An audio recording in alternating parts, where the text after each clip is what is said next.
And now may I call on our head pastor, Remelin Gutierrez, to introduce our guest speaker for our celebration of third year anniversary of Agape Shalom Ministry.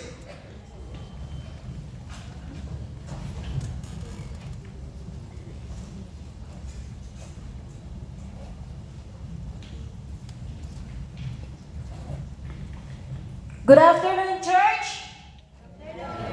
Can we shout, praise the Lord? Praise the Lord! Pwede pong banaling palakpakan ng ating Panginoon. Pwede po tayong tumayo. Tumayo po tayo lahat. Hallelujah.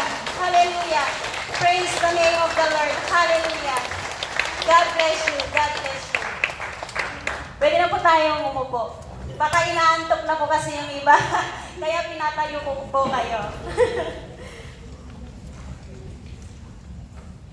Good afternoon, everyone. It is both a privilege and a joy to welcome you all to today's celebration, to have with us a distinguished guest speaker, Pastor Giselle Ganela, who has graciously accepted our invitation to speak this afternoon. A devoted servant of God. She has a compassion of heart. She graduated in Linguistic, Cultural, and Linguistic Mediato Diploma of Christian Ministries in Mission. Her current ministry is in Executive Staff in International Assembly's First Board, Europe Board of Trustees. Director of International Assemblies of the Firstborn, Europe Agape Mission Department. Secretary, IAFB Europe, Voice of Zion, Music Department. She is from Kalinga. Sino pong taga Kalinga dito? Yung asawa ko, from Kalinga. But moved in Cavite, in the Philippines. And now living in Naples, Italy. So let's open our heart and mind as we hear what God has placed on our heart today. Please join me in giving a warm welcome to Pastor Giselle Ganela. God bless you.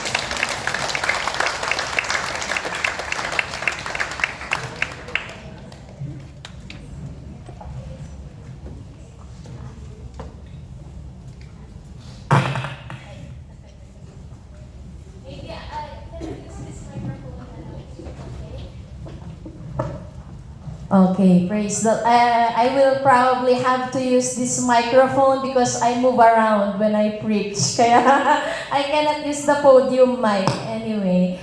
Thank you, Pastor Remelin, for that introduction. Although, hindi po dapat ako ang ini-introduce dito, kundi ang Panginoon lamang po ang mapapurihan sa lugar na ito, ngayong umagang ito. Kaya maraming salamat at kanina pa lamang na nagsisimula tayo ay ramdam na natin ang presensya ng ating Panginoon.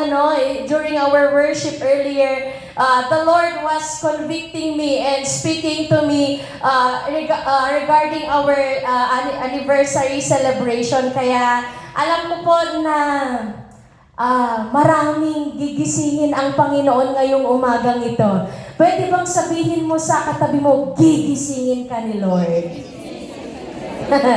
Amen. Amen. Praise the Lord. So, in consideration to our beloved guests who are not Filipino nationals and cannot understand Tagalog, is it okay if I switch between English and Tagalog every now and then so that they will understand what we are talking about? For our first-time guests who are here, the beloved employers of our brothers, our sisters here in Cyprus, we are the International Assemblies of the Firstborn. We are a born-again church. We do not preach for you to convert to a religion. We are preaching a relationship with our Heavenly Father. So today, I pray that all of us would be convicted by the word of the Lord.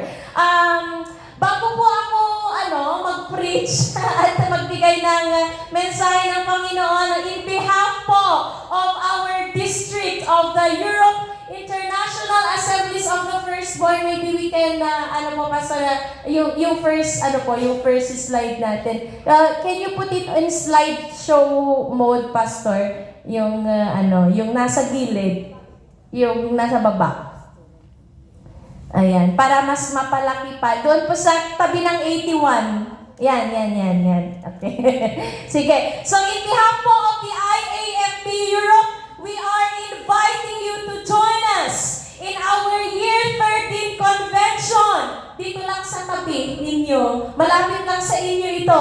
In the United Arab Emirates, Abu Dhabi. We will be bringing the gospel to UAE along with our brethren from Hawaii, Africa, Philippines, India, Malaysia, and of course, Europe. So, open po itong invitation ito sa bawat isa. If you want to join us, please contact us. It will be beginning October 28 to November 3, 2025. So, the first 2 dates will be tour and roaming around Dubai, UAE, and Abu Dhabi. And then the last 3 days po ay magkakaroon po tayo ng worship night, missions night, and revival. So if you want to join us, kindly contact me later or maybe any of our pastors from IAFP kung gusto niyo pong makijoin sa amin. Ang tema po namin ay Arise.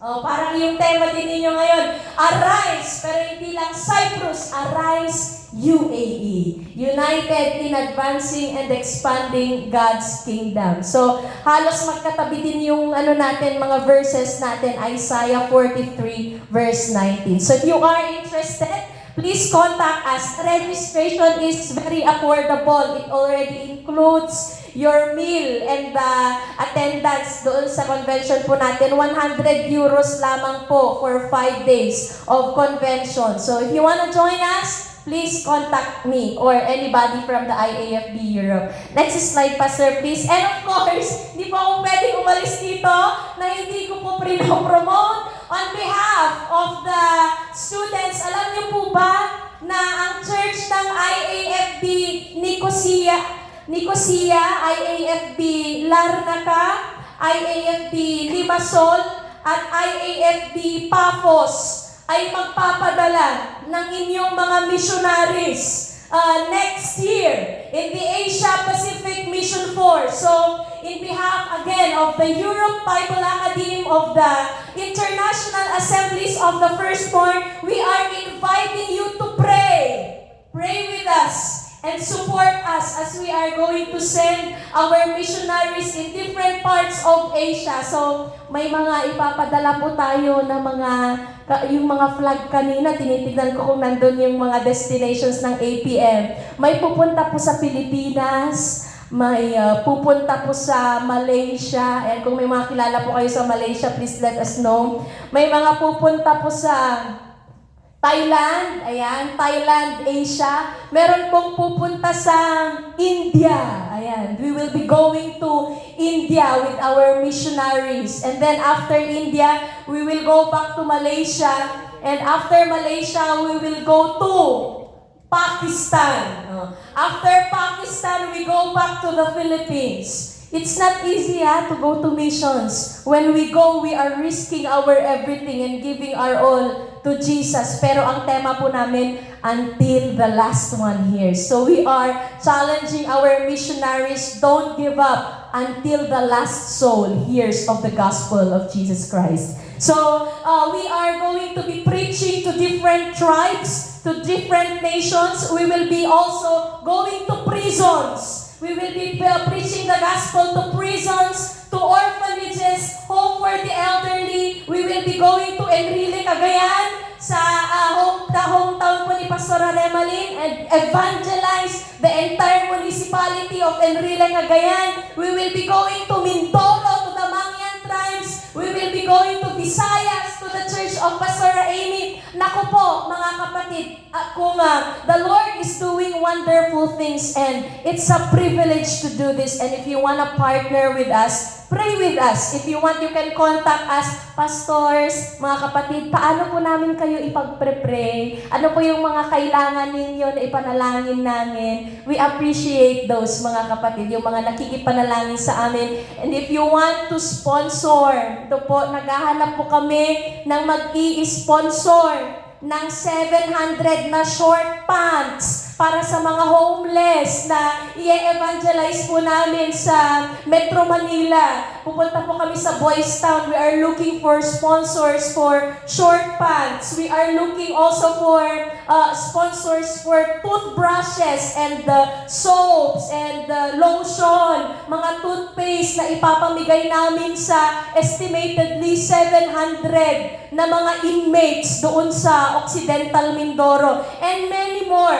And so if the Lord is touching you to partner with us, please contact Pastora Remalyn or anybody from the IAFB Europe, especially the EBA students po natin. So until the last one hears. Yun na po yun na po. Tapos na po ang promotion. Pasensya na po, kailangan ko talagang mag-promote okay, so babalik na po tayo sa ating anniversary, mga kapatid. So, this is the 3rd year anniversary of Limassol Cyprus. At bago po ang lahat ay gusto ko pong, pwede po bang tumayo lahat ng mga members ng yung mga naka-pink, naka-peach, yung mga, pwede po bang tumayo lahat ng members ng Agape Shalom? Ayan, pwede po bang tumayo lahat? Amen. Praise the Lord. Pwede po bang palakpakan natin ang mga kapatidan natin ito? Praise God sa buhay ng bawat isa sa kanila. They are the celebrants of our anniversary today. Pwede na pong umupo pero manatiling nakatayo po ang mga leaders ng Agape Shalom. Pwede po bang manatiling nakatayo ang mga leaders ng Agape Shalom? These are the hard-working servant leaders of this church. Without them, we would not be standing here today. Kaya palakpakan po ulit natin ang mga magigiting na leaders ng Agape Shalom. And last, manatili pong nakatayo ang nag-pioneer ng Limassol. Pwede po bang tumayo ang nag-pioneer ng Limassol? Kilala nating lahat ang nag-pioneer ng Limassol Cyprus. Can we give the Pastora Librada a big hand of appreciation, Pastora? Alam ko po na hindi niyo ito ginagawa para sa palakpak ng tao, pero tanggapin po ninyo ang parangal namin sa kabutihan po ninyo at faithfulness ninyo sa Panginoon. So, God bless Agape Shalom and thank you for your faithfulness unto the Lord. And we are celebrating today their 3rd year anniversary. Do you know that in the Bible, the number 3 is a very symbolic number? It is a very important number. Our God reveals Himself to be a triune God. The Godhead is 3 persons in one. The Father, the Son, and the Holy Spirit. In the book of Jonah, 3 araw din at 3 gabi na nanatili si Jonah doon sa loob ng tiyan ng malaking isda. At ang Israel, bago nila ma-encounter ang Panginoon sa Mount Sinai, sinabihan sila ng Panginoon, prepare yourselves for 3 days before you encounter me, said the Lord to them. And in the Gospels, we read that Jesus Christ resurrected to life 3 days after the crucifixion. So number 3 is a very important number. It signifies completeness. It signifies that God is going to do great things in number 3. Actually, this is also my 3rd time here in Cyprus. And so, I believe that God is going to do a wonderful thing in this church and in all of us in our lives today. Kaya, a blessed Year 3 celebration, Agape Shalom Fellowship. Ayan. Ang tema po nila, and appropriately so, ang tema po ng celebration natin ngayong umagang ito ay Prepare for Divine Awakening. What do we mean by prepare for divine awakening? Kapag nagpre-prepare tayo for Christmas, September pa lang, nakikinig na tayo ng kanta ni Jose Marichan. September 1 pa lang, whenever I see boys and girls. Tapos nagsasabit na ng mga Christmas light doon sa mga bahay natin. May mga parol na. Tapos by October, may mga nagkakaroling na. So that is how we prepare for Christmas. When church anniversaries come, ano ang preparation na ginagawa ng mga tao? Siguro yung Agape Shalom, hinahanap nila itong venue na ito. By the way, ang ganda ng venue po ninyo. At nag-prepare sila, naghanap sila ng guest speaker, nag-invite sila ng mga a-attend. Actually, kagabi din, nagpuyat sila para may maipakain lang sila sa amin. Ganon ang preparation nila. But how does a church and how does a person prepare for a divine awakening? Let me clarify something. Awakening only happens to those who are prepared. Hindi lahat ng tao dito sa loob ay maa-awaken kung hindi lahat ay naghanda. Kaya ang goal natin ngayong umagang ito, mahanda tayo sa gagawin ng Panginoon sa buhay ng bawat isa. Let us all stand up, mga kapatid, and read our scripture for today, please. May we all stand up and honor the reading of the word. Next slide, Pastora Amy, please. Thank you. Sa susunod pa, Pastor. Ayan. Basahin lang natin yung first na version, yung NLT. So, Isaiah chapter 40, verse 3. Can we read it together? Listen.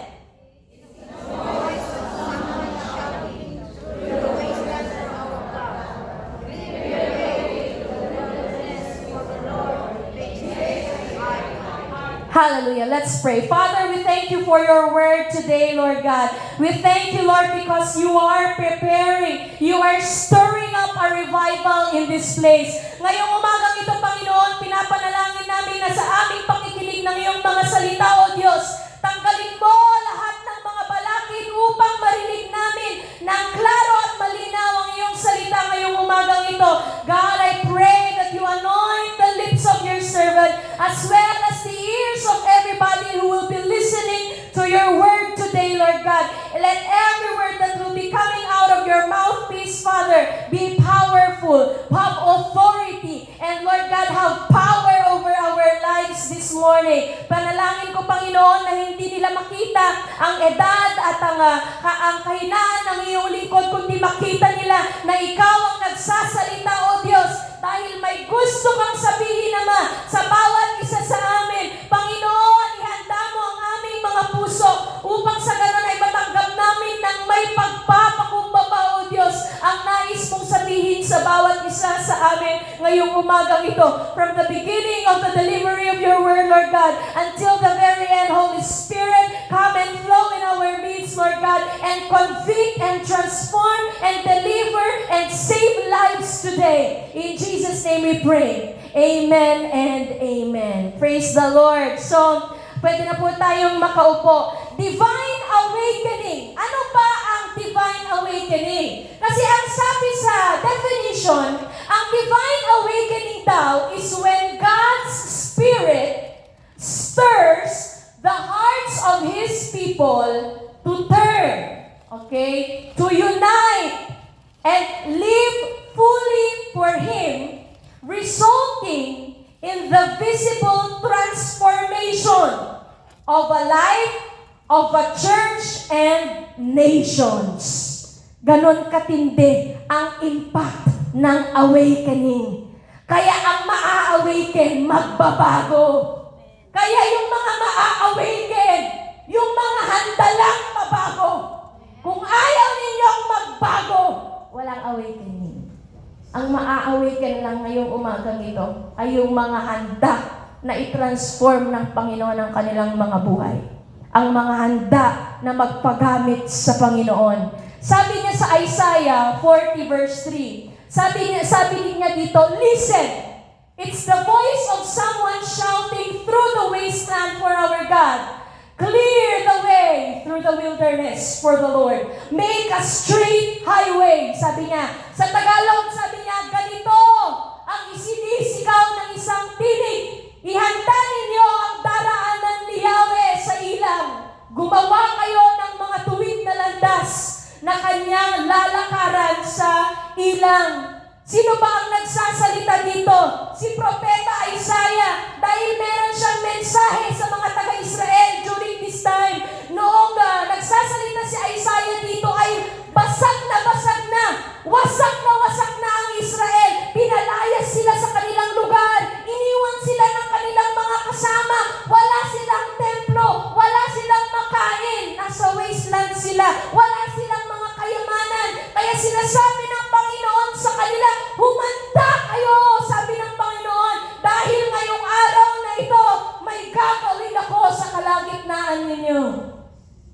Sabi ng Panginoon sa Israel. Actually, itong verse na ito, itong Isaiah 40 verse 3, you will find this written also in Matthew, Mark, Luke, and John. Dahil ang tinutukoy niya dito, ang paghahanda na tinutukoy ng Panginoon dito ay yung paghahanda ng mga tao sa pagdating ng ating Panginoong Hesukristo. Tanungin mo nga sa katabi mo, handa ka na ba? Are you ready? Are you ready if Jesus Christ comes? Are you ready if there is an awakening? Naniniwala ba kayo sa awakening? Do you believe in awakening? Yes? May mga historical na mga awakenings na hindi ko alam kung alam ninyo, I think you are recording my sermon. You can Google or research what I am saying later para mapatunayan ninyo na totoo itong sinasabi ko. There was an awakening in the Wales, in the country of Wales, in 1904 and 1905. I don't know if Sir is aware of this. He's from London, but this is in Wales. This is a historical happening. In 1904 and 1905, meron pong isang 26-year-old na nagmimina ng mga kayamanan. And what this 26-year-old miner by the name of Evan Roberts, he prayed for 13 years for revival in Wales. Because in Wales, during that time, the young people were leaving the church. Umaalis na sila.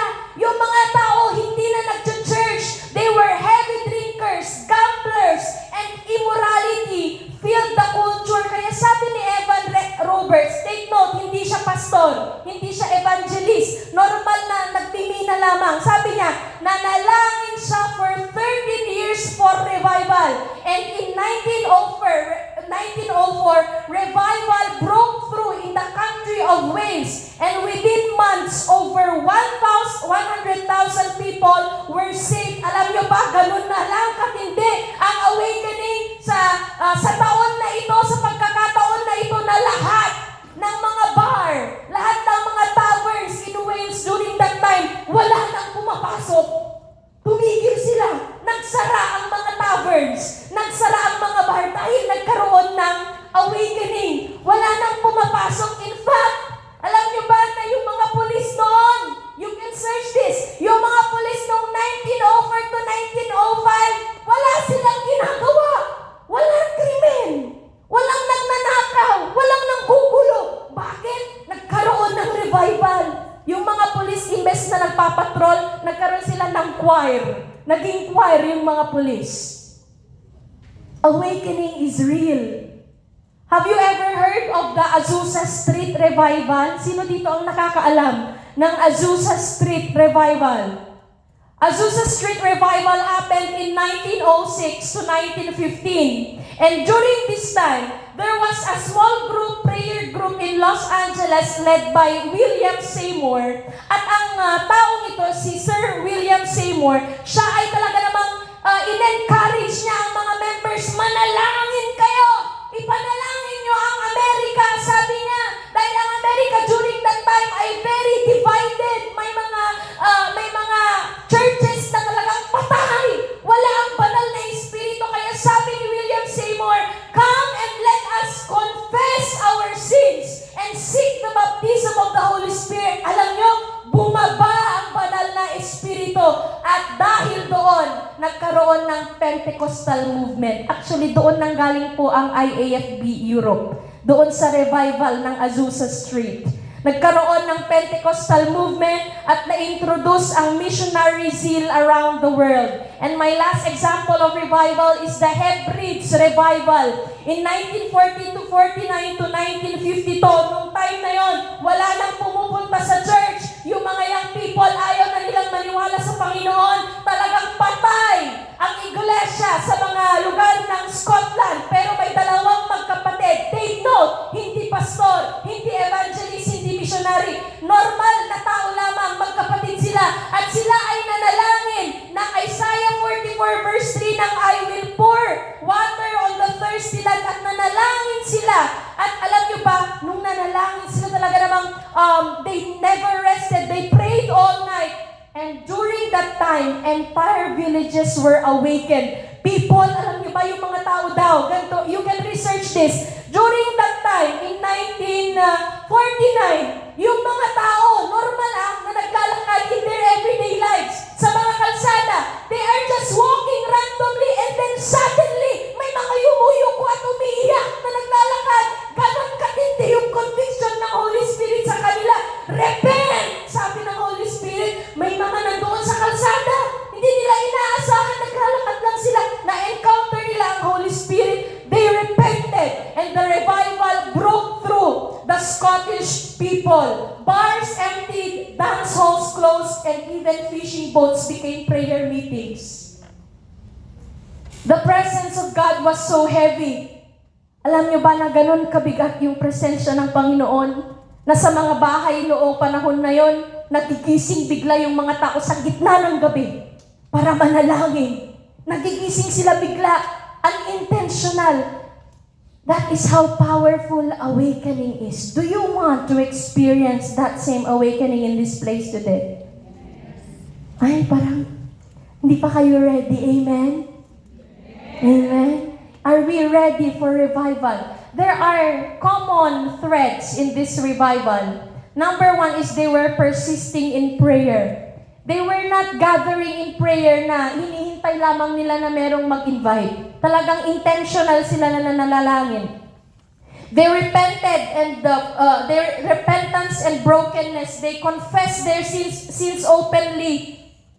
Hindi patago na nagko-confess, public, na ino-open nila yung mga kasalanan nila.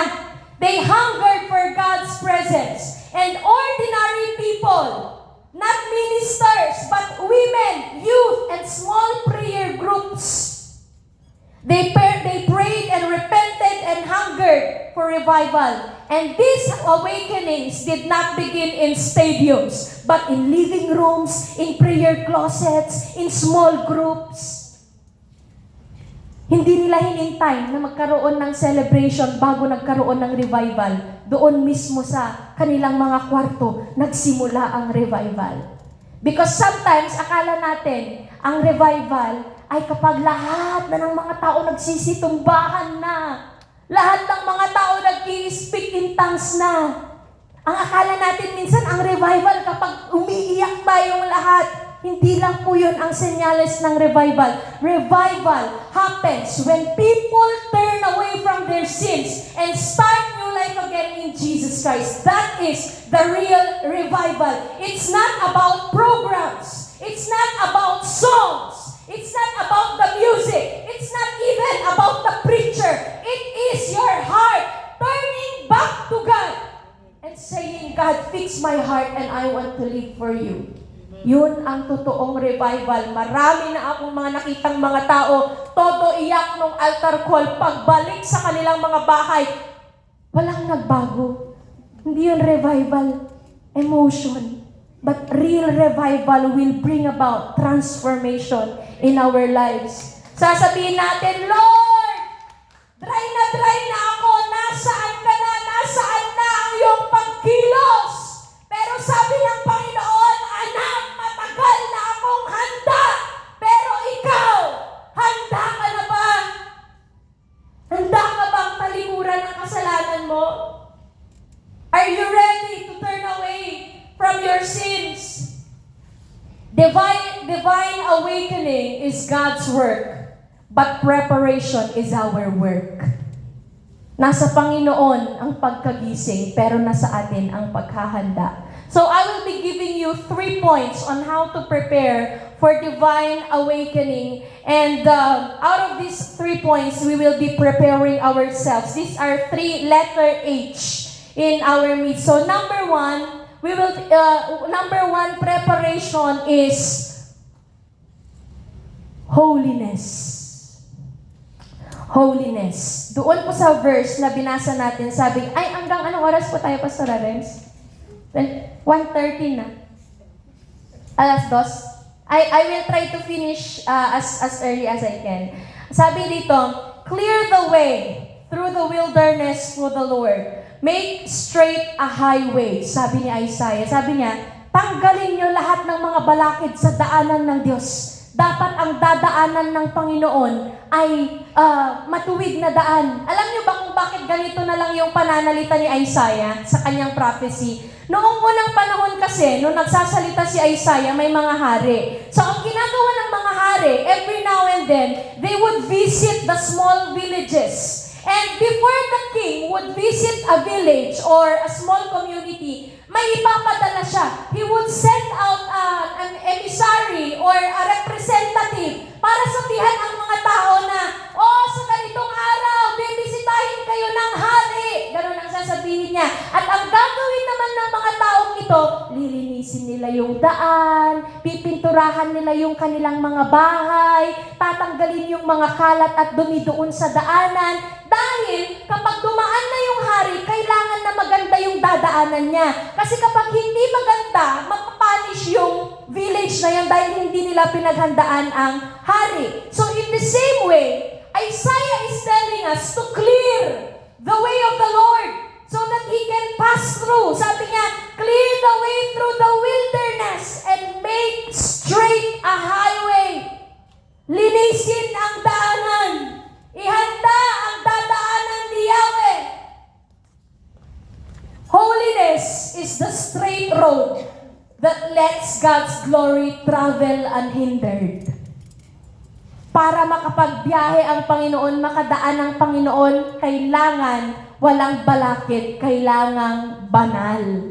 Okay? God cannot awaken us kung hindi natin mabita-bitawan yung mga kasalanan natin na inaalagaan natin at baby natin. Ulo santay lang, ibinaya dage, basol tayon. Nga di tayo kaya nga panawan. Ginigising ka na ni Lord pero ayaw mong pakinggan. Sinasabi na ni Lord, tumigil ka na dyan sa ginagawa mo. Ayaw mong pakinggan. Para kang nag-alarm ng alas 6. Nag-alarm ng alas 6. Sarap ng tulog mo, nagising ka. Pero inisnooze mo, ayaw mong di inisnooze mo yung alarm. Di mo na mamalayan, alas 12 na, tulog ka pa. Ganon ang danger ng ayaw makinig sa conviction ng Panginoon. Natalikuran ang kasalanan. Kino-convict ka na ng Panginoon ng maraming beses, ayaw mong makinig hanggang sa huli na ang lahat. Gusto niyo yun? Mahuli na ang lahat bago tayo makonvict. Kaya sabi ng Panginoon, gumising ka na. Sabi ko, Mas Panginoon, I was really praying before I came here. Because when I preach to other churches, usually I like preaching encouraging words. I really don't like preaching hard sermons on people I don't know. Dahil ayoko, baka makasakit ako ng iba. Pero sabi ng Panginoon, ito ang salita ko. Kailangan mong panindigan ang salita ko, sabi niya. So today, I am preaching repentance. Repent. I don't know who this is for. Pero sabi ng Panginoon, yung mga kasalanan na tinatago natin, na nagkukubli sa mga puso natin. Dahil madaling magbanal-banalan kapag may ibang tao. Pero ang nagbabanal-banalan, mapupunta lang sa langit-langitan. Israel looked faithful to the Lord in these verses. Why? Israel was still offering sacrifices. Israel was still singing songs unto the Lord during this time. But you know what God said to them? Away! Sabi niya, kinasusuklaman ko ang mga pag-aawit ninyo. Kinasusuklaman ko ang mga pag-aalay ninyo. Bakit? Nakikita ng Panginoon yung tinatago nilang mga kasalanan. Kahit kaano tayo kabanal sa loob ng iglesia, kahit kaano kalakas ang ating pagkakanta sa Panginoon, kahit kaano pa tayong kahinhin. God bless you, sister. Sabi mo nung nasabi ka nung sister mo sa loob ng church. Pero hindi yun ang tinitignan ng Panginoon. Ang tinitignan ng Panginoon, sino ka kapag wala ka sa church? Sino ka kapag ikaw lang at ang Panginoon? Is it the same person? Is it the same person who is in the church and the one who is in your room? Because holiness is not about being religious. Holiness is about being righteous. Sasabihin natin sa Panginoon, Lord, active naman ako sa church eh. Active naman ako sa church eh. Lord, pastor nga ako eh. May doctorate ako. But even pastors never graduate from repentance, brothers and sisters. Lord, nagbibigay nga ako ng malaking tithe sa church eh. Ang sipag-sipag ko pa, Lord, mag-post ng Bible verse every day. Sinesend ko pa nga eh, privately. Tapos sineshare ko publicly. Sabi ng Panginoon, oo. Pero sino ka ba talaga pag walang nakakakita? Kapag offline ka, kapag lumabas ka na ng iglesia, kapag wala ng iba, tignan mo yung puso mo, punong-puno ng puot. Yes. The hatred in our hearts, our secret fleshly desires, immorality, lying, gossiping, slander, envy, jealousy. You can hide all those, but God sees. And if you want to be awakened, I'm here to preach to you. Repent!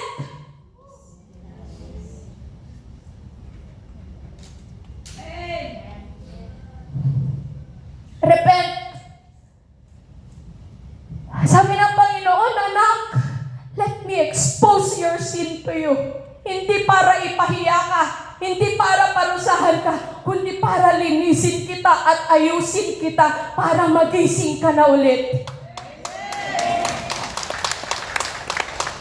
Madaling magtago eh. Lalo pag puro Kristiyano ang kasama mo. Madaling magtago eh. Pero ang totoo, ang nag-uusap lang dito, ikaw at ang Panginoon. Nakikita ng Diyos yung hindi nakikita ng iba. God is watching the secret sins that we commit. The secret sins that we hide from our pastors. The secret sins that we don't admit to our leaders. The secret sins that we don't tell our church mates. Pero sabi ng Panginoon na yung umagang ito, tumalikod ka na at bumalik ka sa akin, aayusin kita. Hallelujah. Iwanan mo na yung kasalanan na gumagapos sa'yo. Meron akong nakita dito. Sabi niya, next slide, Pastor Amos, please. Sa iyong susunod pa. Yan. 1 week of unrepented life, yung Monday mo nagiging murmur day. Nakalalay dalaki, di aya nga ako, hagin ba invite? Kunana. Nakalalay lang, iba unyamong ko. Ni pastora nagaduting utos na. Kunana, marmar. Tuesday, nakichismis, uy, mare. Nakitang ni Kasta.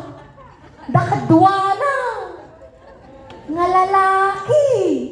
Kunana, nakitang na dyan post na di Facebook. Kunana, kiigdin. Marmar day. So, ano, chismis day. Ano yung Wednesday, naging waste day. Sayang. May nakita ko kanina nag-represent dito. Grabe naman yung pag-inom nung alak. Sabi ko, totoo ba yun? Kulay brown? Sabi ko. Wasted na wasted. Kaya pagdating ng Webes, imbes na Thursday, nagiging Thursday, po kakaasi na malauna yun na yan. Kasi pabayan na kanyang di asawa ka po kabkabilan na. Kaya pagdating naman ng Biyernes, naging Friday. Kalaban mo na lahat. Kalaban mo asawa mo, kalaban mo anak mo, kalaban mo amo mo. Tinawagan ka pa ni pastor, pati si pastor na damay kasi ba ni pastor? Na ang galing makipag-away. Tapos, magre-recruit pa ng kasama niyang makikipag-away. Agency. Anya, Friday, Saturday, pagdating ng Sabado, nagpapatuan na ng pinggan, plato, tinidor, kutsara, kaldero. Pagdating ng Linggo, may black eye, sasabihin, uy, makeup yan eyeshadow. Ang ganda naman ng blush mo, sis, kulay violet ko na. Saturday, kaya pagdating ng Linggo, Sunday, hindi ma-awaken. Kasi buong Linggo, nagkakasala na walang nakakaalam. Awakening doesn't happen on Sunday services, my dear brothers and sisters. Real revival is you on Monday, on Tuesday, on Wednesday, on Thursday, on Friday, on Saturday, on Sunday. It's a lifestyle of holiness. Do you get what I mean? Huy, baka di na ako i-invite Balak ko pa naman bumalik pa dito. Pastor Remalin. Huwag po kayong magagalit sa akin ha. Ito po ang salita ng Panginoon. Mahal na mahal ko po kayo. Actually, alam niyo po, bago mag-preach ang isang pastor, siya muna ang dinidil ng Panginoon. Kaya bago kayo mapalo ng salita ito, minalo-malo na ko ni Apo Diyos. Sakbay na pa lang at tumader dito eh. Kaya pare-pareho tayo, don't worry. Give God our hearts and motives every morning. When we sin, confess quickly. Guard your tongue. Silence gossip. Speak words of life. Keep your tongue pure. Keep your mind pure. Keep your heart pure. Live transparently with integrity. Sabi nga ng Panginoon, blessed are the pure in heart, for they will see God. Bakit hindi mo nakikita ang Panginoon? Alam mo na yung sinabi sa verse, blessed are the pure. Baka hindi tayo pure. Number 1 pa lang yun, 6 po ito. Ay, hindi nasabi ko na pala, 3. Sige, yun po, holiness. Sabi niya, clear the way of the Lord. Tanggalin ang mga balakid sa buhay mo para makakilos ang Panginoon. Hiwalayan mo na yan. Iwan mo na yan. Tanggalin mo na yan para makakilos ang Panginoon sa buhay ng bawat isa. Number 2, humility. Dito doon sa verse 42 na hindi natin nabasa, sabi doon, every valley shall be raised up, but every mountain and hill shall be made low. Lahat ng mga matatayog daw, lahat ng mga matataas, ipapapa ng Diyos. That is how awakening happens. Revival does not depend on how high your position or reputation is. Revival happens depending on how low and humble your heart can become. The Bible itself says that God opposes the proud but gives grace to the humble. Siya na mismo ang nagsabi sa Chronicles, if my people will humble themselves and pray. He wants us to humble ourselves. And they seek my face and humble themselves and turn from their wicked ways. Ano sabi? I will hear from heaven and forgive their sins. I will hear from heaven and heal their land. Ano sabi? If my my people will humble themselves. Pag tayo daw ay magpapakumbaba, even in Jesus' ministry, alam niyo ba na noong nagmi-ministry si Jesus, hindi siya nagpo-focus sa mga matatalino. Hindi nag-focus ang Panginoon sa mga matataas, sa mga magagaling at maraming alam. Alam niyo kung sino yung mga pinili ng Panginoon? Fishermen, ordinary people na walang maipagmamayabang. Bakit? Dahil ang kalangitan, ang kaharian ng Panginoon ay hindi pataasan, hindi pagalingan, pababaan yan. Maraming beses ko itong i-preach sa mga young people noong MC. Noong nag-youth camp sila, sabi ko sa kanila, bago ninyo i-design ang maging leader, i-design ninyong maging servant. Bago niya i-design na tumaas ang posisyon, sabi ko, gawin ninyo yung pinakamababa. Be humble. Because God will accomplish great things to the lowly through the humble. But the proud, God says, He opposes the proud. God hates the proud. But God loves the humble. Tignan niyo yung mga ginamit niya. Actually, karamihan sa mga ginamit niya makasalanan. Tax collector, prostitute. Pero ano yung mga, alam niyo, walang Pharisee na naging apostle. Bakit? Pababaan yan. Hindi kasi pagalingan. Ang Diyos ang nagbibigay ng kagalingan eh. Ang Diyos ang nagbibigay ng talino eh. Kaya kung sino ang pinili niya dahil mababa ang loob, yun ang ginagamit niya at binibigyan niya ng karunungan na hindi mapantayan. Because their hearts are postured in humility. Paano mo malalaman kung humble ka o hindi? Yung nag-preach si Pastor Gisel kanina ng repentance. Sabi mo sa isip mo, ay, saan na siya? Titanic ko Ay, hindi ko daita ka. Kunana. Oh, hallelujah, Pastor, preach it. Sana marinig ito ni kapatid. Kunana. Nakatingin sa iba. Hindi makita ang sarili. That is proud. Pagmamataas. Sabi, solid group. Basic mo, surusuro dati ta. Na salvation. Alam ko na yan. Sabi niya, hindi mo, pastoral librado, no? Karara, grammar ko na. Lord, bigyan mo kami ng pizza! Sorry, Pastor. I love you, Pastor. Ay, bigyan mo kami ng pizza! Bigyan mo kami, Lord, ng silaw!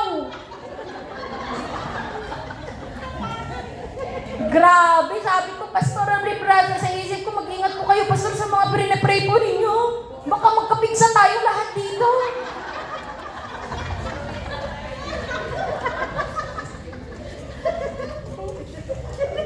Yun ang pinapansin. Yung mga mali. Ano bang sabi? Hindi ako nag-offering ng mas mababa sa 10 euro, pero yung katabi ko, narinig ko, kling, kunana di offering na barya. Ay, ako. Pinapakinggan. Grabe Sabi kanina, ang ganda-ganda ng boses ni sister na kumakanta ng Glorious Day, kung pinapakinggan, tik, tik, kling, kling, kling. No, barya yung offering nun. Una. Yung sa akin, walang tunog, papel. Kaya, amen! Sabi niya, di maganda yung boses nung kumakanta, yung ako may kuluto.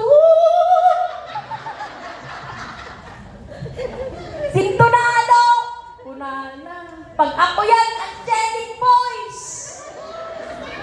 Napauna yan. Naglaingan. Ha? Sabi pa niya, hindi man maganda yung anniversary nila kung wala ako. Kunana. Hindi kayo yun. Alam ko nung mga to kasi may church din naman kami may mga experiences din ako sa ministry. Sabi niya, hindi man maganda yung sayaw nila kung hindi ako nag-choreograph niyan eh. Kung nanay, DJ quality banger. Ang nga dito, kasi nalalay, by the way, naiingit po ako, ang ganda nung sayaw po ninyo. Saan niyo po nabili yung uniform? Ang ganda, pangarap ko po talagang sumayaw. Honestly, pangarap ko pong matutong sumayaw talaga. Pero hindi ako biniyayaan ng Panginoon. Siguro kasi pag naging magaling ako sumayaw, alam niyang magiging mayabang siguro ako. Kaya hindi talaga ako marunong sumayaw. Pero glory to God sa mga sumayaw kanina, ang galing. What is my point? Pride or proud is ako. Ako. Pero pag may mali, siya, din so naman dahil tayo sister. Ang amon sa akin din ni pastor, ang muna di patamtamaan na kunana. Wala akong kilala dito Hindi ako nakikibalita. Marami na akong problema. Marami na po akong problema. Kaya sabi ko, Lord, remove our pride. Because it was pride that turned Satan into a demon. If not for pride, he would still be an angel. But because of pride, he became a demon. Dapat magpakumbaba. Pero paano ba ang magpakumbaba, pastor? Ang pagpapakumbaba ba ay kapag sinabihan ka na, uy, sister, ang galing mong sumayaw kanina. Ang isasagot ko ba, pastor? Hindi pa nga ako nag-practice eh. Yun ba ang pagpapakumbaba? Kumanta. Sabi, ang galing naman ang boses mo, sister. Medyo puyat ako, sister.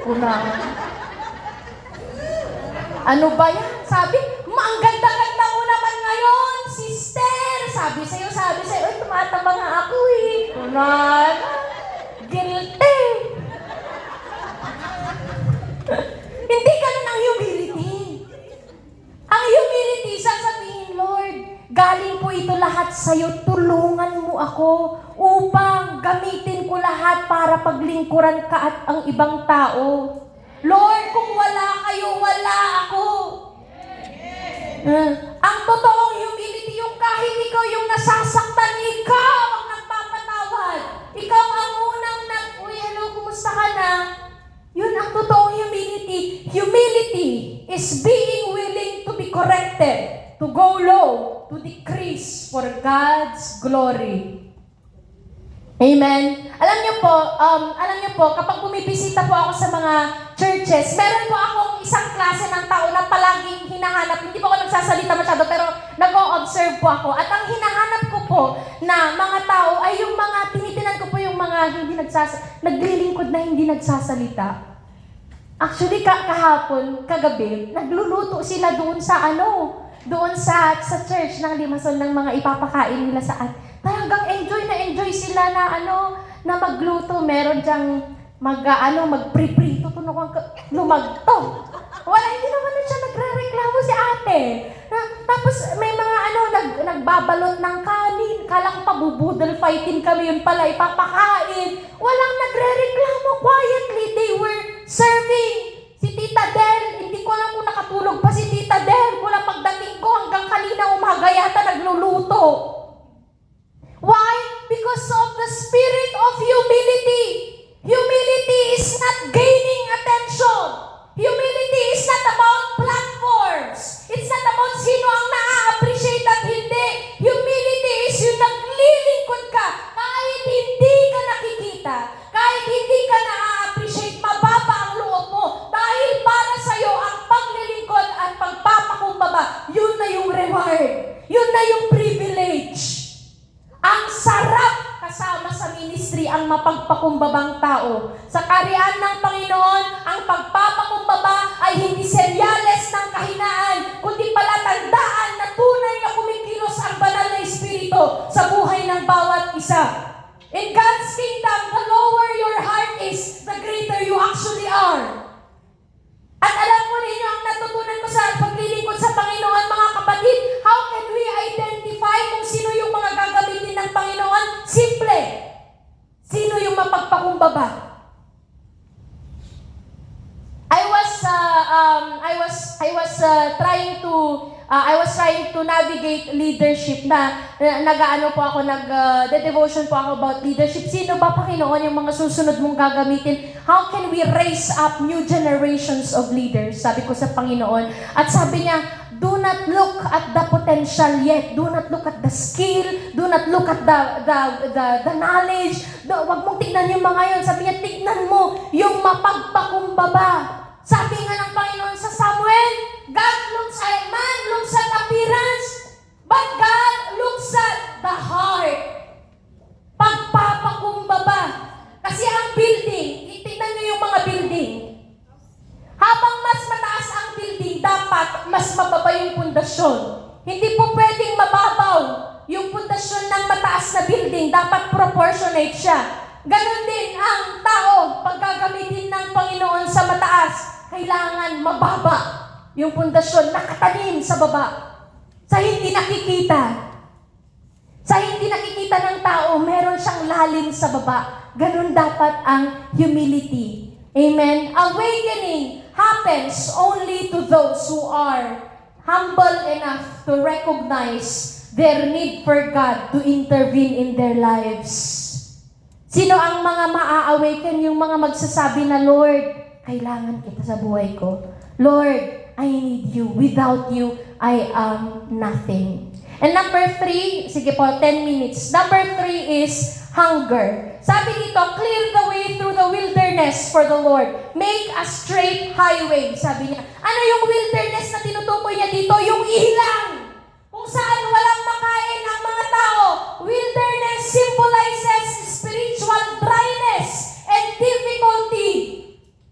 Ang mga maa-awaken, ang mga gigisingin lamang ng Panginoon ay yung mga totoong gutom at uhaw sa Panginoon.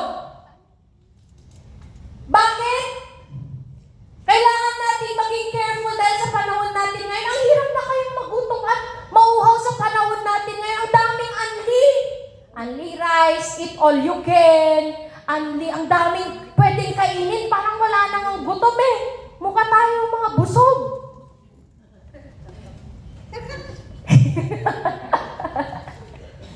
Because we live in a world of abundance, but you need to be careful because the danger of our generation today, Satan wants to steal our hunger for God by feeding us with fleshly indulgence. Kain dito, kain doon. Pero hindi lamang physical na pagkain, kundi even entertainment. Bakit hindi ka na nagugutom? Busy ka nga ka-Facebook eh. May devotion everyday doon sa app ng Bible, YouVersion. Ayaw nating buksan, pero yung sa Facebook, 7 hours, kahit naglalakad, nagpe-Facebook. Kahit nasa bus, nagpe-Facebook. Pero yung Word of God, hindi natin mabuksan, ano? At minsan, hindi natin namamalayan. Kaka-scroll natin sa Facebook, wala na pala tayong time magbasa ng Bible. At tatanungin natin, bakit walang revival? Sasabihin ni Pastor, uy, tara na mag-prayer meeting. Sagot mo, Pastor, meron na Sunday service, mag-prayer meeting pa? Hindi pa ba sapat yung linggo? Uy, tara na mag-Bible study. Sabi, Pastora, hindi po ba pwedeng doon na lang sa Sunday school para linggo? Masakit yung ulo ko eh, sabi niya. Revival is not happening because people are no longer hungry for the Word of God because they are too full of the world. Bakit hindi ka na nagugutom? Bakit hindi ka na nauuhaw? Dahil busog ka na sa binigay ng mundo. Nagpapakabusog tayo sa binibigay ng mundo sa atin. Kaya, hindi pa pala yan. Once you taste Satan's food, kapag kasi ang kaaway kasi, hindi ka naman yan pakakainin ng lason na mapait agad sa unang lasa. Alam niyo yung kwento ni Snow White? Di ba apple yung binigay sa kanya? Nakakain, masarap ang mansanas, pero may lason. Ganon din si Satanas. Pagkakainin tayo ng akala natin, okay, binibigyan tayo ng mga magagandang bagay. Hindi natin namamalayan, meron palang lason yung mga yon. Satan will not kill you by making you eat bitter or unappetizing food. Instead, he will kill you by making you eat poison disguised as a delicious buffet.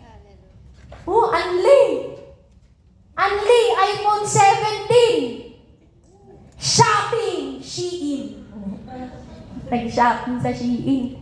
Eat all you can. Only mobile data, only Wi-Fi. But once you taste Satan's food, isang lasa mo pa lamang, gustuin mo nang kainin lahat dahil parang masarap. Doon ka niya huhuliin. Doon ka niya papatayin. But in order for our spiritual lives to be awakened, our flesh must starve and die. Sabi dito, what we starve dies and what we feed grows. Para tayo magkaroon ng awakening, patayin yung nais ng laman. God is looking for people who will deny the cravings of their flesh and begin to seek God in their secret place again. Paano magkakaroon ng revival? Mag-log out ka sa Facebook, i-off mo yung cellphone mo, pumunta ka sa kwarto, i-lock mo at manalangin ka. We need to awaken Christians that, hey, ang dami nang nangyayari sa mundo. Kailangan natin sabayan ang ginagawa ng Panginoon. Bumalik tayo sa mga kwarto natin para manalangin. Kahit gaano kalakas ang panalangin natin sa loob ng church, kung mula Lunes hanggang Sabado, hindi ka lumuluhod, walang revival. But revival happens if you go to the hidden place na hindi ka tinitingnan ng tao. Walang nakakakita sa iyo kundi ang Panginoon lamang. At doon ka nananalangin 1 hour, 2 hours, 3 hours a day. Secretly praying for revival. That is how we have awakening. Sabi dito na in order for us to have awakening, the flesh must starve and die. Mamatay ang laman. Naranasan niyo na bang paano ba tayo magkaroon ng appetite? Paano ba na i-desire natin ang Word of God? Sasabihin niyo sa akin na ang boring kasi ng Bible. Minsan ang hirap unawain. May mga Jebusites, Malachites. Minsan ang hirap unawain yung language ng Bible. Paano ba tayo magkakaroon ng appetite? Ito ay ng appetite. Ito po ang isang simpleng technique. Ganito. Alam niyo po yung tinatawag natin na no rice diet. Sino dito ang nakatry ng mag-no rice diet? Uy, ayaw nila. Ayaw nila ng no rice diet. Ganito yung no rice diet. So sabi doon, yung unang araw, huwag kang kakain ng rice. Okay? So doon sa unang araw, parang okay pa nakakayanan mo pa. So, malakas ka pa, kaya mo pa kasi 1 day pa lang Pagdating ng second day, ng no rice diet mo, unti-unti na nahihilo ka na. Ang hirap ng no rice diet, nakakahilo. Walang rice ng second day.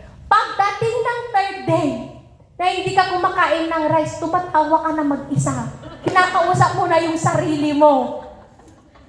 No rice. Kukunahan to giant. Pero, pagdating ng fourth day, ayaw mo nang mag-rice. Dahil nasanay ka na walang rice. Ganon din kung paano patayin yung mga desires natin na makasalanan. Tanggalin mo. Mag-i-struggle ka sa unang araw.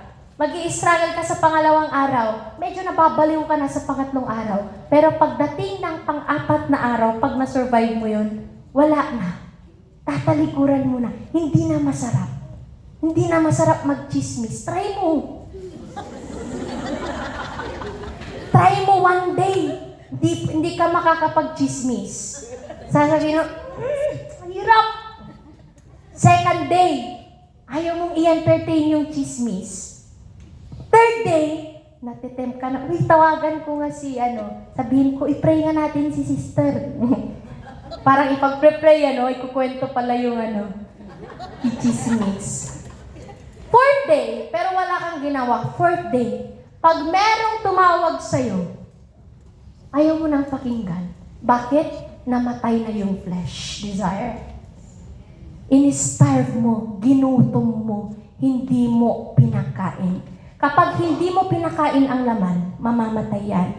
Pero kapag pinakain mo ang spiritual na buhay mo, yan ang lalago. Yan ang palagi mong pakainin para yan ang lumakas. What we starve dies, but what we feed grows. Kaya kailangan na maging gutom tayo sa mga salita ng Panginoon.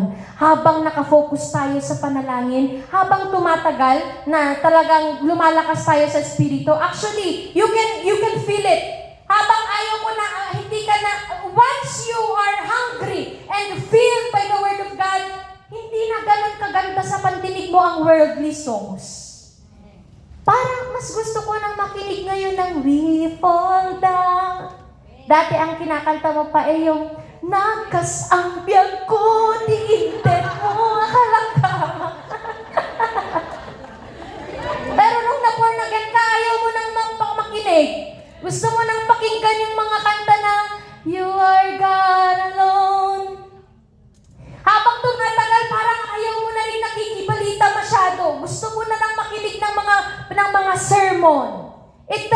The world does not satisfy you anymore. Why? Because your flesh has died and your spiritual life is growing. Dahil pinakain mo ng pinakain ang spiritual life mo. God is looking for people who will deny the cravings of their flesh and begin to seek God in their secret place again. Before we cry out to God to awaken our churches and awaken our cities, awaken our families, build an altar in your secret closet and begin to pray again.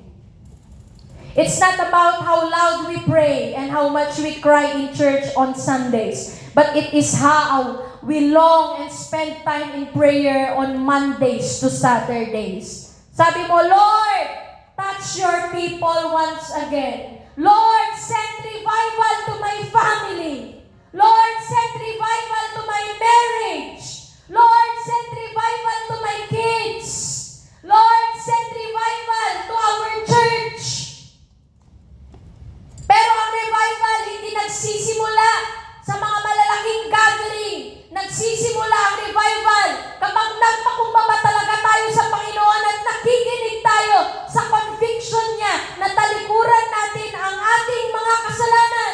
Magpakumbaba tayo at pakainin natin ang mga spiritual na pamumuhay ng bawat isa sa atin. Hindi ka maa-awaken kung hindi tayo magpapakumbaba. Hindi tayo maa-awaken kung hinihintay lang natin yung susunod na anniversary. Hinihintay natin yung susunod na convention, susunod na joint fellowship. Hindi ganon ang awakening. If we want to revival, we want to have our revival, let us kneel down for heaven to come down upon us and the fire of God to move in our midst. At kapag nangyari ang revival, mangyayari din sa atin yung ginawa ng Panginoon doon sa Book of Acts, and I will be ending with this. Alam niyo ba na sa Book of Acts, nung bumaba ang banal na Espiritu, dadaanan lang ng mga apostol, gumagaling. Yung may mga sakit, nadadaanan lang, naglalakad ang mga apostol, napapagaling. Yung mga nadadaanan nila, grabe yung revival, yung mga mayayaman, ibinebenta ang kanilang mga ari-arian para makatulong sa church. Ganon ang revival. Ganon na lang katindi ang revival na kahit nasa mga kulungan sila, nagpre-praise and worship sila.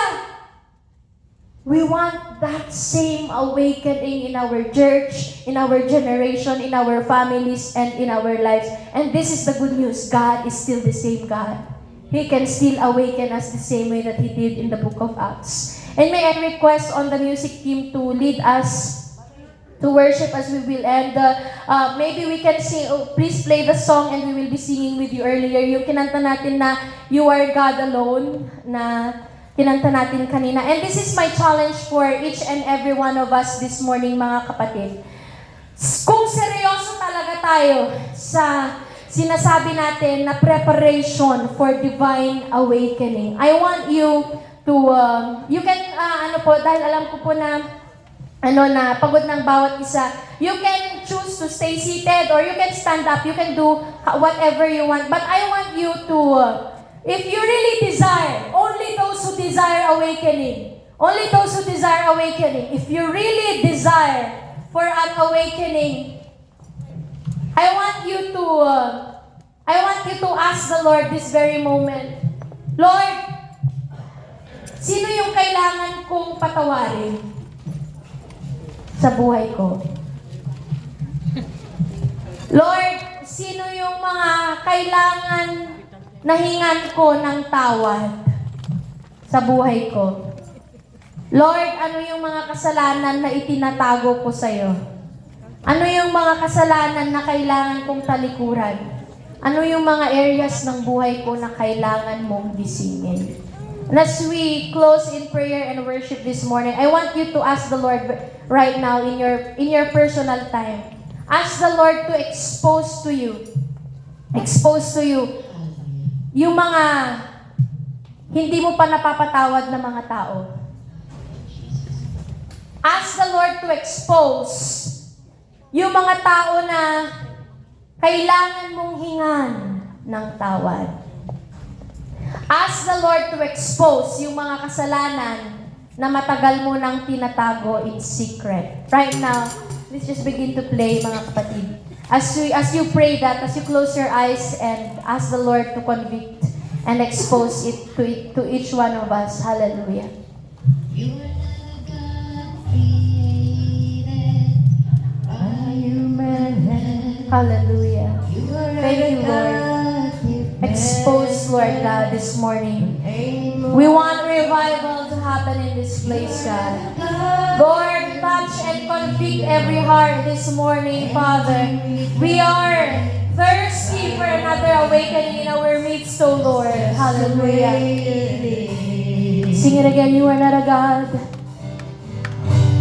You are not a God created by human hands. You are not a God dependent on any mortal man.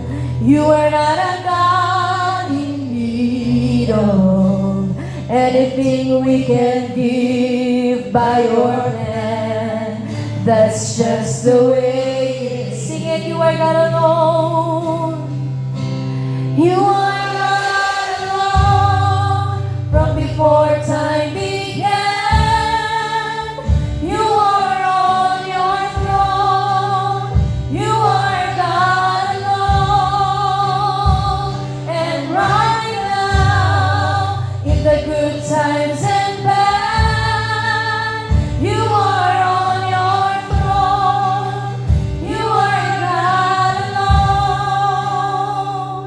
Kung ikaw ay kinokonvict ng Panginoon ngayong umagang ito that you need a personal awakening in your life, you need to have your spiritual lives awakened. Baka sinasabi mo matagal na akong lumayo sa Panginoon, pero ngayong umagang ito, gusto kong bumalik sa presensya ng Diyos. I encourage you to come in front. Come dito po sa harap upang maipanalangin ka namin. Or kung meron man sa atin ngayong umagang ito na nangangailangan ng panalangin, nangangailangan ng deliverance, nangangailangan ng healing, nangangailangan ng freedom, I'm opening now the altar. You can come in front so that I can pray for you. Hallelujah, hallelujah. Thank you, Lord. Thank you, Lord. Be with us, Father God. Convict our hearts, Lord God. Hallelujah. Hallelujah, hallelujah.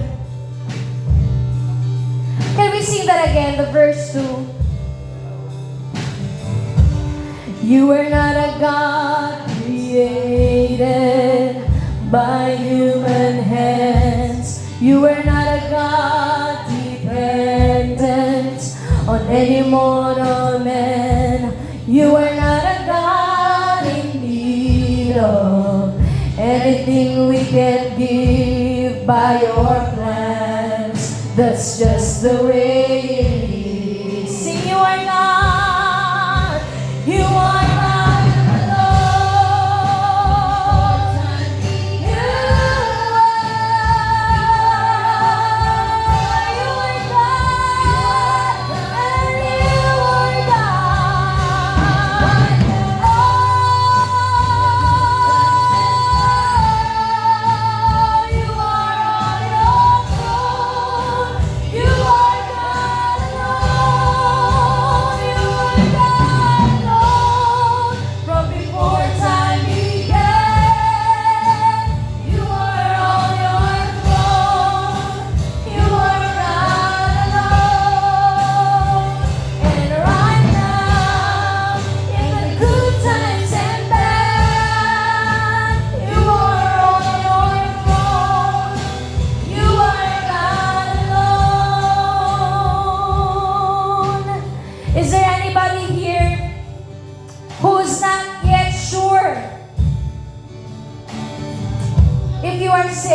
praying for your life, sister. Salamat po sa mga pumupunta dito sa harap upang isuko ang kanilang mga buhay sa Panginoon. Sino pa ang gustong sumuko sa Panginoon ngayong umagang ito? Lord, bumabalik ako sa iyo, Panginoon. Sino pa dito ang gustong himuin ng Panginoon? I want you to come in front. Salamat po sa mga buhay na ito. Salamat po sa mga buhay na ito na sumusuko sa ating Panginoon. Please continue to worship Him.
Before time began, you were on your throne.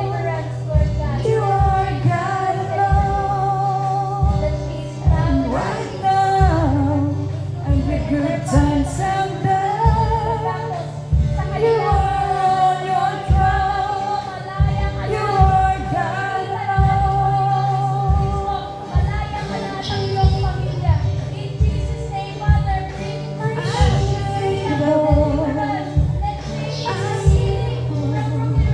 That's what you are. Unchangeable, unshakable, unstoppable. That's what you are.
You are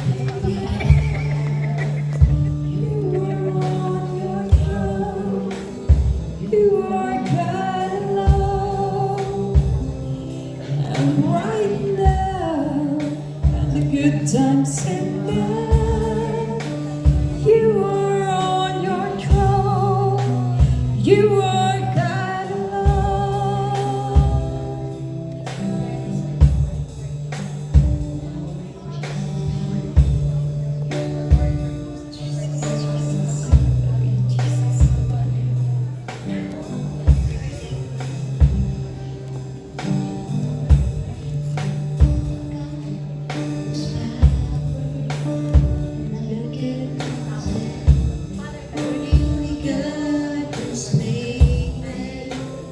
Praise will never end.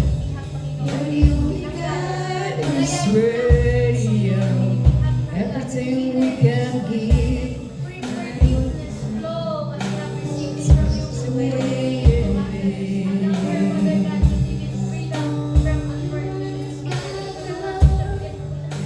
Before time began, you were on your throne.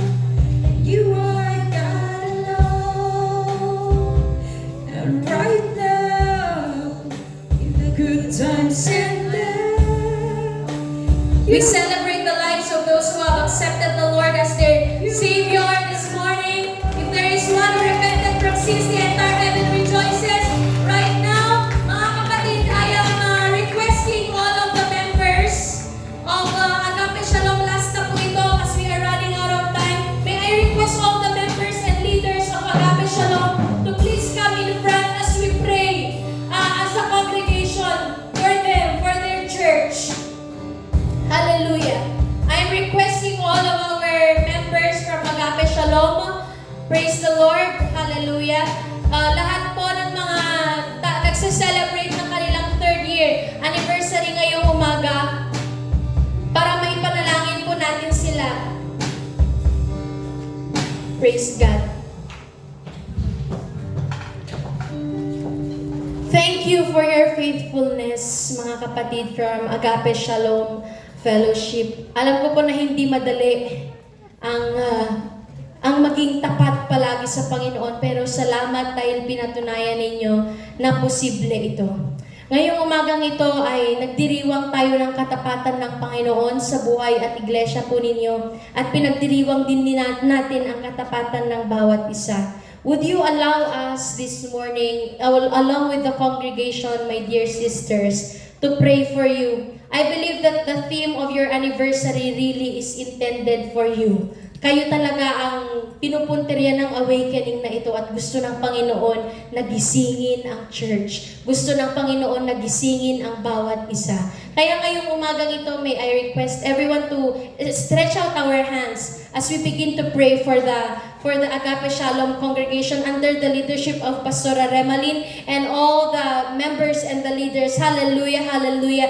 Thank you, Lord. Thank you, Lord, for your goodness this morning. Thank you, Lord, for the lives of our brethren who are here this morning, serving you faithfully, Father God. Maraming salamat sa mga buhay nila, Panginoon, na ginamit mo upang maging pagpapala sa lugar na ito, Ama. Maraming salamat, O Diyos, na nandito sila na naglilingkod ng tapat sa iyo, Lord. I thank you, Lord, for the leadership of Pastora Remalin and the rest of our congregation, of our brethren who are faithfully serving you, Father. You have told them that to prepare for divine awakening, Panginoon, kung ano yung gagawin mo sa kanila ngayong taon na ito, Panginoon. Ihanda mo sila dahil gagamitin mo sila sa paraan na hindi higit pa sa kanilang inaakala, Ama, na sila, Panginoon, ay magkakaroon, Panginoon, ng mga pagkakataon upang paglingkuran ka, Lord God, sa higit pa, Panginoon, sa kanilang pinanalangin, higit pa, Panginoon, sa kanilang inaasam, Father God. I pray that you would use these brethren, Father, to bring about salvation of souls, not only in Limassol, but in the entire nation of Cyprus and other parts of the world. Use them, Father God, to preach the gospel. Use them, Father God, to empower other believers. Use them, Father God, to awaken this generation,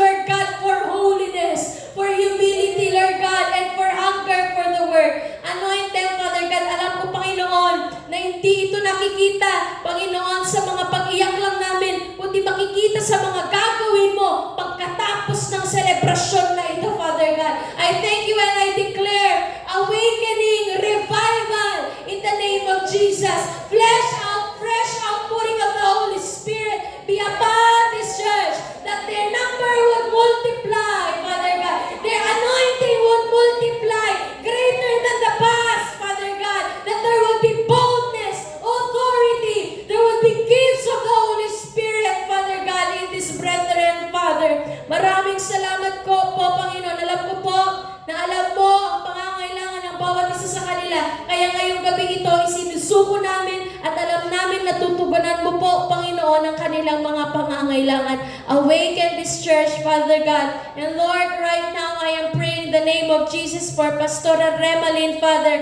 You are the one who chooses your servants who will lead the sheep. Father God, maraming salamat sa kanyang katapatan, sa pagtanggap niya bilang unang taon ng kanyang pagpapastor, Panginoon. Maraming salamat dahil marami kang tinuturo sa kanya ngayong taon na ito. Pero ngayon, Father, I am declaring for wisdom, Father God, even discernment, even, Lord God, gift of governance, gift of administration, Father God, in the name of Jesus.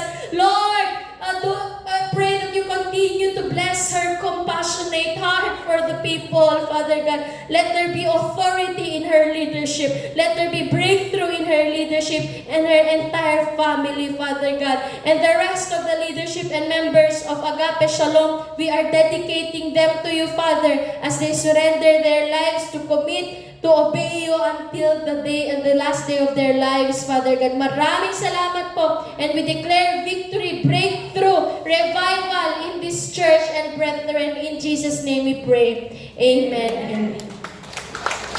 Hallelujah. Praise God. At maraming salamat po. Makakaupo na po tayong lahat. And God bless po. Thank you for giving your time to celebrate with us. And may the word continue to convict us even after the celebration. Maraming salamat po and God bless. Binabalik ko na po sa ating MC.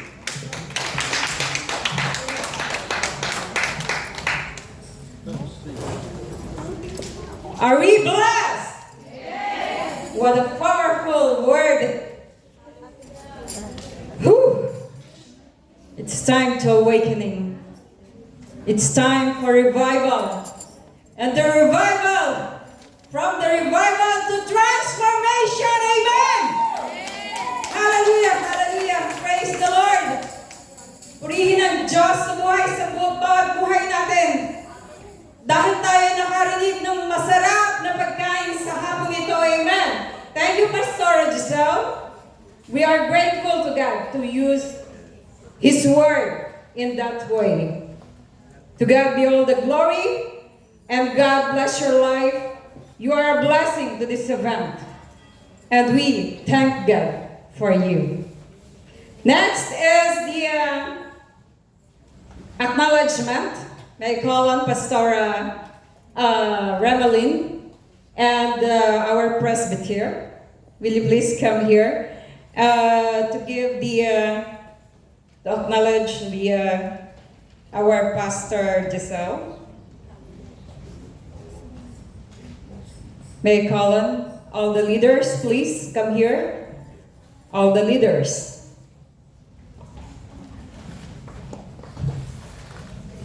Pastor Giselle, will you please come in front of us?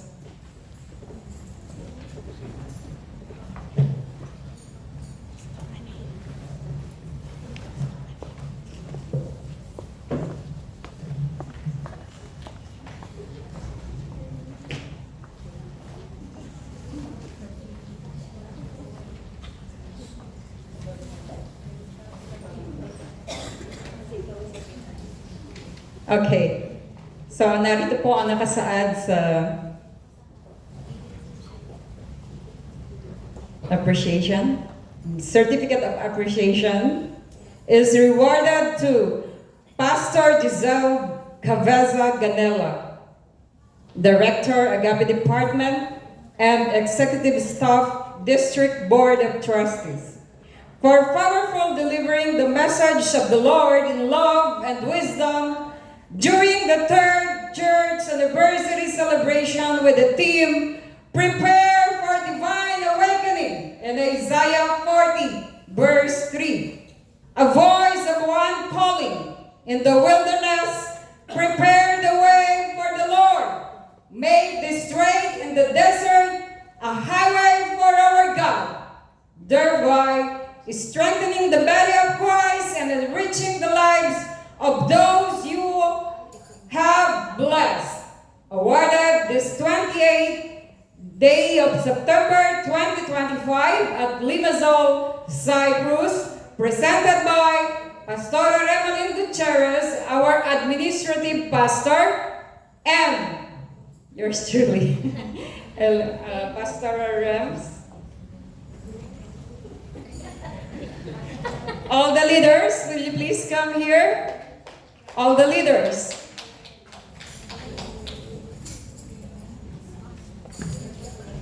Pastor, please.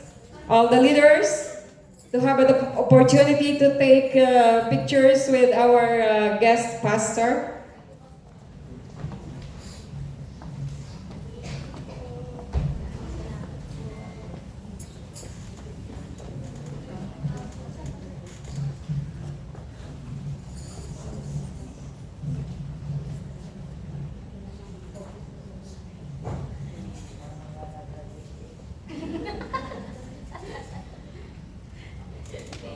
Hallelujah! Pastor Rams for our acknowledgement.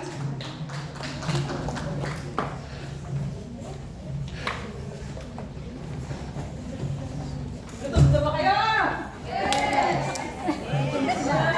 Gutom na ba? Nasa labas na po yung pagkain, kaya wag po kayong mag-alala. Thank you, Pastor Giselle, for that powerful message to everyone. God bless you. Thank you, Lord Jesus. Your name be glorified. I extend my sincere gratitude, a heartfelt of appreciation to the leadership of Agape Shalom Ministry, faithful members, beloved friends of this congregation, and every churches who join us to celebrate our 3rd year anniversary and our honored guests. Thank you mga kapatid, dahil naging victorious po ang gawain, dahil po ay inaccept niyo po yung aming invitation, and the name of the Lord will always be glorified. Siya lamang po ang maitaas sa katatapos po na 3rd year anniversary, mga kapatid. We humbly acknowledge the sovereign grace of our Almighty God, whose hand has guided this 3rd year anniversary. Thank you through your prayers, yung mga partners ko po sa prayer, service, and generosity. Yung mga nag-sponsor, thank you so much po. Especially po doon po sa my batch in Europe Bible Academy, Servants of Christ, batch 2024-2026. Thank you so much mga kapatid kung nanonood po kayo through live. Thank you, Servants of Christ. And also, thank you, Sir, Mr. Arto, for giving us, for being generosity, sir. Thank you. And also to fortify the body of the Christ, we send our deepest appreciation. Let this anniversary serve as a solemn reminder of our sacred calling and renewed. May we continue to labor in love, united in spirit, and anchored in truth. Amen. Thank you with a grateful heart to all of your generosity, and I take this opportunity to thank you everyone. And my sisters in Greece and in Israel, thank you for helping us. Talagang kumilos ang Panginoon dito po sa church ng Agape Shalom. Talagang fully support po, kumbaga package deal ang binigay ng Panginoon sa panalangin po ng Agape Shalom. Napakabuti niya. Talagang package deal. Wala po talaga ako masabi na God is truly the one who provide everything that we need today, mga kapatid. So thank you and see you again next year to celebrate with us, and to God be all the glory. God bless po. God bless. Hallelujah! Talaga bang gutom na kayo? Meron pang kasunod! Amen! Next is the closing prayer and to be led by Pastor Luningning Lubrica and the victory song by Sis Jennifer Pashol. So, yun na lang po. At konting-konti na lang. Konting tigis na lang po. Ano po? Talaga po. Sasamantalahin ko na rin po ang pagkakataon. Thank you for attending our third year anniversary, your presence and participation help make it a memorable and valuable experience. Thank you so much, brethren. And magbuhay po tayo sa pangalan ng ating Panginoong Diyos, na ating Panginoong sa Kristo.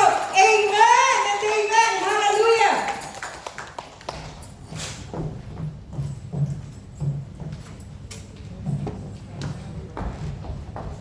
Hallelujah! Purihin po ang Panginoon. Tayo po'y tumayo. Palakpakan po natin ng malakas ang ating Diyos. Ang Diyos na buhay. Kung bakit tayo'y narito. Ang ating dinidesire, ang kanyang presensya na ating pong nakatagpo sa araw na ito. Purihin po ang Panginoon. Hallelujah! Hallelujah! Glorify the name of the Lord Jesus Christ. Hallelujah! Tayo po'y manalangin. Hallelujah! Panginoon, maraming pong salamat at kilang Diyos sa umagang ito, Panginoon. Maraming pong salamat sa araw na ito, O Diyos, na muli na naman Ikaw ay nagpakilala sa iyong mga anak, na Ikaw ay Diyos na makapangyarihan. Maraming pong salamat, Panginoon, kay Pastora Giselle na ginamit mo, Panginoon, sa araw na ito. Hallelujah! For great awakening, O Lord. Hallelujah! God, salamat po Panginoon sa iyong banal na Espiritu.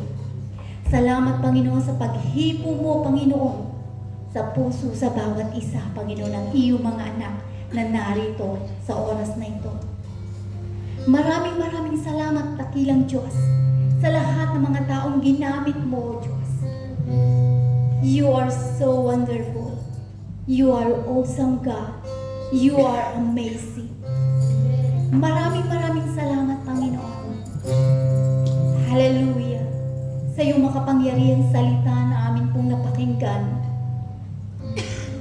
na nagbigay ng panibagong lakas, panibagong sigla, Panginoon, sa aming katawan, sa aming espiritu, O Lord. Turuan mo kami, Panginoon, na may apply, maisapamuhay ang amin pong napakinggan about humility, the righteousness, the holiness, and help us to obey your will, O Lord. Your will be done sa buhay ng bawat isa, Panginoon. Salamat, Panginoon, sa mga churches na nagsidalo sa araw na ito, Panginoon.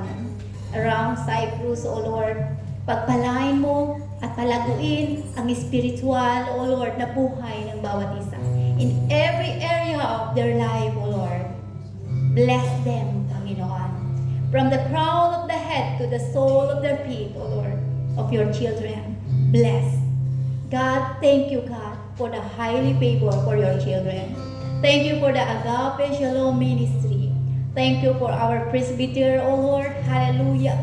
Sa mga pastors, sa mga leaders, sa mga instruments, O God. Hallelujah, sa nangangasiwa, Panginoon, sa government, sa lugar na ito, Panginoon. God, maraming pong salamat, O God. Thank you for your power, O Lord, sa pagpaparamdam mo sa amin, O God, for the transformation. We believe, O Lord, we have transformation sa araw na ito. At patuloy kaming lalakad, Panginoon, ayon sa iyong kalooban. Amen. For your glory, O Lord. Yes, Lord. Thank you, Jesus. This is our prayer in the name of the Father, and of the Son, and of the Holy Spirit. Amen. Amen and amen. Praise the Hallelujah. Lord Jesus Christ, and the love of God, and the communion of the Holy Spirit be with you all. Amen. Hallelujah. Manatili po tayo